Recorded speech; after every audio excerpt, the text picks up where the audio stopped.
Okay, here's my review of the Komodo Simulations Collective. It's the one for the UH1.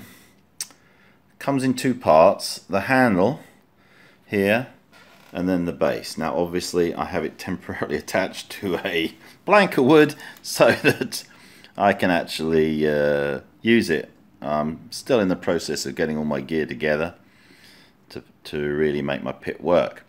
So what you have is the base unit, and then there's a large connector just here. You can just unscrew this and it pulls apart. The friction knob for the base, and then this is a UH1 Collective. So as you can see, the writing is actually been 3D printed slightly in, and I'm guessing they Rich filled it with white paint. I'm not sure. Anyway, I mean, you can see it's not 100% perfect, but then having said that, I've been flying for a long time, and nor are most planes, so you know, it's pretty realistic really, to be fair. The switches are all according to what they are on the UH1. So you have your governor here, and it's just a momentary switch, and then your landing light, extend, off and retract, searchlight, four-way hat. You know, I have been using my Thrustmaster Warthog for it, so obviously I just bound the keys as I like. Underneath there is the starter trigger and then this pole. Now that's one of the few things I don't think is perfect on it, because it's not actually glued in, so it can move up and down. You know, having said that, the 3D parts are very nicely printed, you know, and overall it does look pretty good.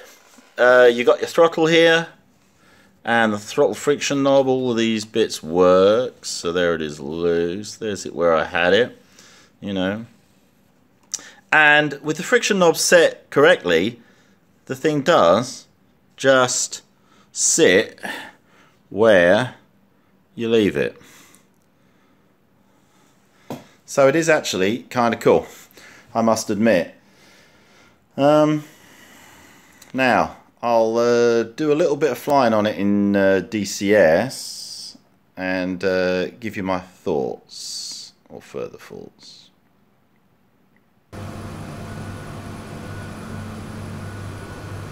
Okay, so here we are in DCS.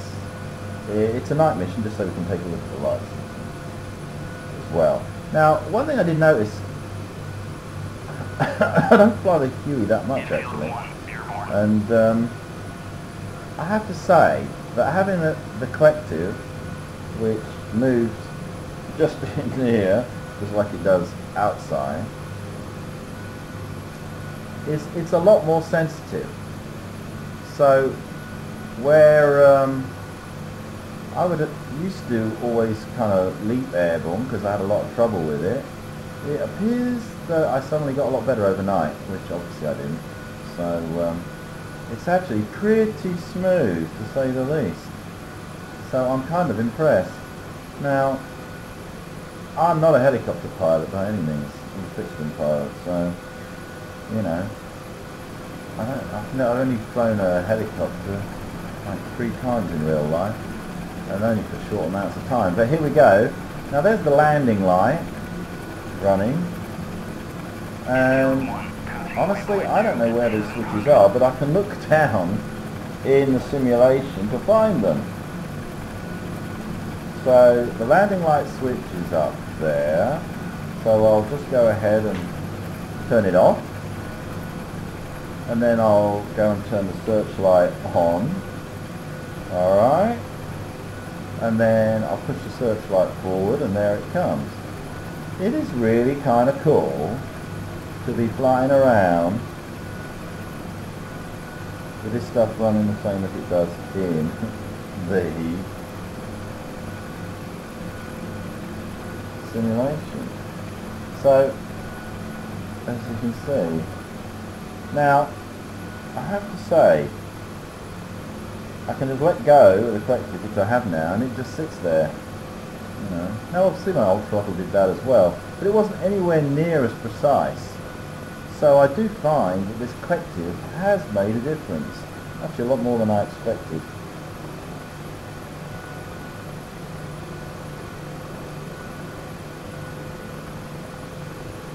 And as I say, I haven't used, not followed this much, and honestly, it's only since I got this that I've actually used the searchlight. Now, so basically, collective feels good. It's got the cork handle. I hope one of my concerns is I hope it's durable enough, but I'm sure I can probably just get Rich to send me although that might be why that post is not glued on the other side of it, so that it's easily taking it apart in the future. Anyway, we'll go on back. That's probably enough seeing that, but as I say, the collective feels good. The friction is, obviously I did play with it a little bit, but it is perfect. It just sits there when I let go.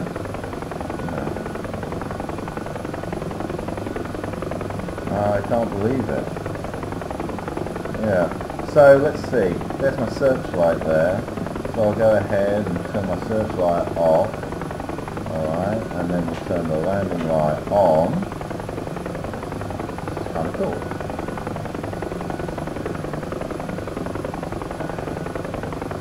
So overall, yeah, it's expensive. It is expensive. You can't say it's not. Does it make a difference? Yeah, it does actually. Actually more of a difference than I expected.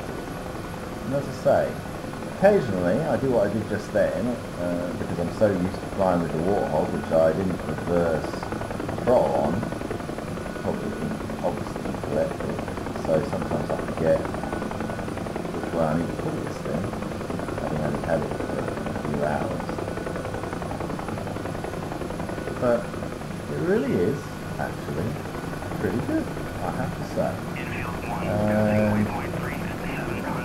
Still there are helicopter pilots out there that sound doing everything wrong, and I probably am. But anyway, for what it's worth, yeah, Komodo Simulations UH1 Collective. I like it. I like it a lot. I'm getting a KA51. It'll be the pre-production one from Rich. But when I get it, I'll also do a review of that.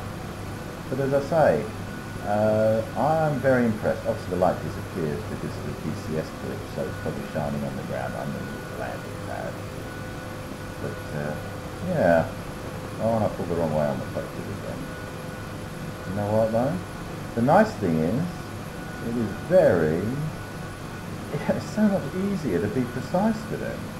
Honestly, I'm a pretty crap helicopter pilot, but this thing, does make me look a little bit better. I almost look reasonable. And there we are. Right, so anyway, I hope you find that useful. And obviously you can put any comments and I'll reply.